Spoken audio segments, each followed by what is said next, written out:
ইউরোপের আকাশে নেই যুদ্ধবিমান, নেই বোমার শব্দ, তবু এক নীরব দুর্যোগ কেড়ে নিচ্ছে হাজারো প্রাণ। রেকর্ড পরিমাণ গরমে বিপর্যস্ত একের পর এক দেশ। হাসপাতাল, বৃদ্ধনিবাস আর শহরের রাস্তায় বাড়ছে মৃত্যুর সংখ্যা।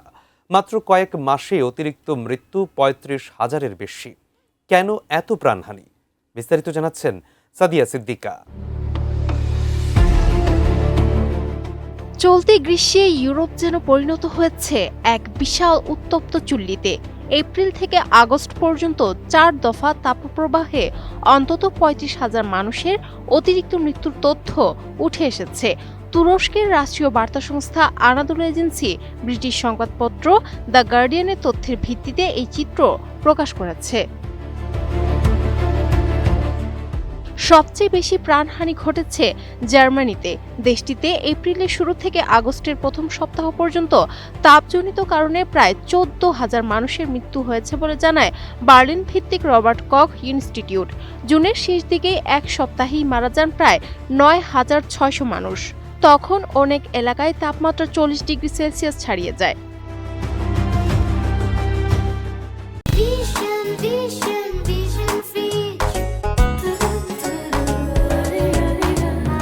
মৃত্যুর তালিকায় পিছিয়ে নেই ফ্রান্স ও স্পেনও। স্পেনের সরকারি পর্যবেক্ষণ ব্যবস্থার তথ্য অনুযায়ী মে মাস থেকে এখন পর্যন্ত গরমের কারণে প্রাণ হারিয়েছেন ৪,৯৪৭ জন। এতে ভেঙে গেছে ২০২২ সালের আগের রেকর্ড। অন্যদিকে ফ্রান্সে মে মাসের শেষ ভাগ থেকে জুলাইয়ের ২২ তারিখ পর্যন্ত অতিরিক্ত মৃত্যু হয়েছে প্রায় ৭,৩০০ জন। ইংল্যান্ডেও পরিস্থিতি উদ্বেগজনক। মে ও জুনের তাপপ্রবাহে সেখানে প্রায় ২,৮৭৭ জনের মৃত্যু হয়েছে। বেলজিয়ামে জুনের শেষ ভাগে অতিরিক্ত প্রাণহানি হয়েছে ১,২২২ জনের। নেদারল্যান্ডসে ২ সপ্তাহে স্বাভাবিকের তুলনায় অন্তত ৯০০ বেশি মানুষের মৃত্যু হয়েছে। পোল্যান্ড ও সুইজারল্যান্ডেও গরমের প্রভাবে প্রাণহানির হিসাব বাড়িয়েছে।